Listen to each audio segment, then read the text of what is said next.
Koduvally MLA. Karat റസാഖിന് നേരെ കയ്യേറ്റ ശ്രമം. കട്ടിപ്പാറ ദുരന്തത്തിന്റെ പശ്ചാത്തലത്തിൽ ചേർന്ന സർവകക്ഷി യോഗത്തിനിടെയാണ് പ്രശ്നങ്ങൾ ഉണ്ടായത്. ബോധപൂർവം ഒരു സംഘം ആക്രമിക്കുകയായിരുന്നുവെന്ന് എം.എൽ.എ. ആരോപിച്ചു. 3 മണിക്ക് കട്ടിപ്പാറ പഞ്ചായത്ത് ഹാളിൽ വെച്ചായിരുന്നു സർവകക്ഷി യോഗം. തിരച്ചിലിന്റെ തുടർ പ്രവൃത്തികളും പുനരധിവാസവുമായിരുന്നു മുഖ്യ അജണ്ട.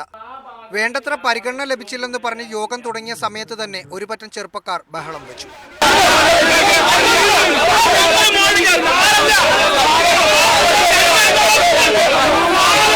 വീണ്ടും യോഗം ചേർന്ന് ചില തീരുമാനങ്ങൾ എടുത്തു. അത് വിശദീകരിച്ചതിന് ശേഷം പുറത്തേക്ക് ഇറങ്ങുന്നതിനിടെയാണ് എം.എൽ.എ. തടഞ്ഞതും കയ്യേറ്റം ചെയ്യാൻ ശ്രമിച്ചതും.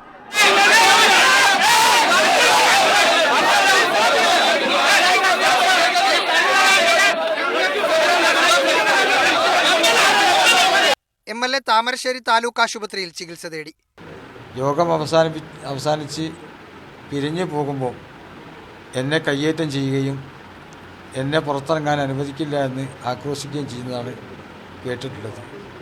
എൻ്റെ കവത്തിനും നെഞ്ചത്തുമൊക്കെ ചില ആളുകൾ ഇടിച്ചതായിട്ട് കണ്ടു.